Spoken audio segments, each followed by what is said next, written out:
Agenda 21 was signed in 1992. George H.W. Bush. This is bipartisan.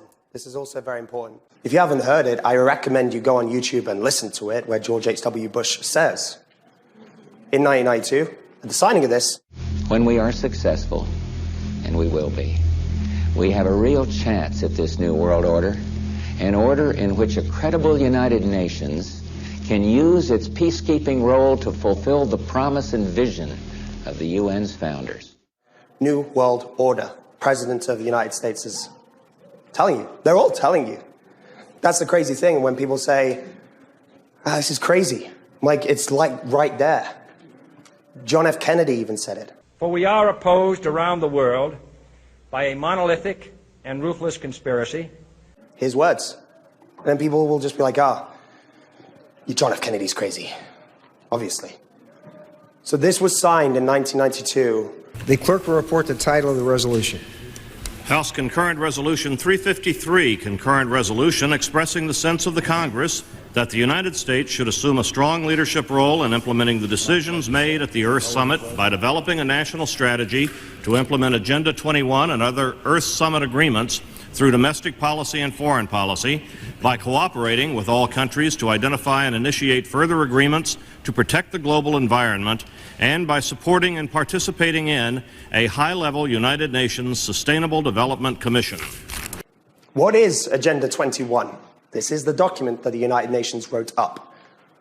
This is not conjecture. This is not my opinion. This is happening. Governments are required to act within these parameters. We're going to set out conditions that your government must act in. Economics. Strategies for combating poverty include various chapters of Agenda 21, in particular poverty, demographics, and human settlements. This is really, really important. We're going to come to this shortly. Human settlements. Think the Hunger Games. And I'm not joking. What this basically means about economics is they want you to stay in what they call a human settlement zone, which is that smart city we looked at. You can't leave. You have to stay because travel is bad for the environment. You're not going to be able to go anyway because we destroyed your global economy. That one has already happened in the last 2 years. Agriculture, participation of major groups in decision-making. This is really important. But agriculture is where we get our food. Our farmers provide our food. Now, but it goes beyond that. It's about control of the food, control of the land. So what they're saying, same thing as all of these. They will set the parameters for government. They will set the parameters for the economy, and they will set the parameters for the food production. It's all there in black and white. It's all in their treaties, all in their biodiversity assessment reports, because that's how you control people. This is what it will look like if this goes as far as they want to go by 2030.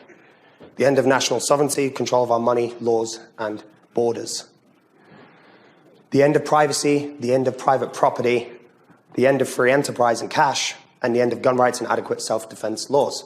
It is a very simple resolution, which the gentleman has just mostly explained. The Earth Summit Environmental Leadership Act, as this is known, presents us with an opportunity to follow up on the important work of the Earth Summit to develop its blueprint, Agenda 21, for global environmental action. HCON Res 353 outlines a comprehensive national strategy for sustainable development in accordance with the principles of Agenda 21 to be coordinated under the leadership of a specific office and at the direction of a high-level government official. The resolution also urges the United States to identify and initiate further agreements to protect the global environment and to support the creation of a high-level United Nations Sustainable Development Commission headed by an Undersecretary General. It is a big idea, a new world order, where diverse nations are drawn together in common cause to achieve the universal aspirations of mankind: peace and security, freedom, and the rule of law. Such is a world worthy of our struggle and worthy of our children's future.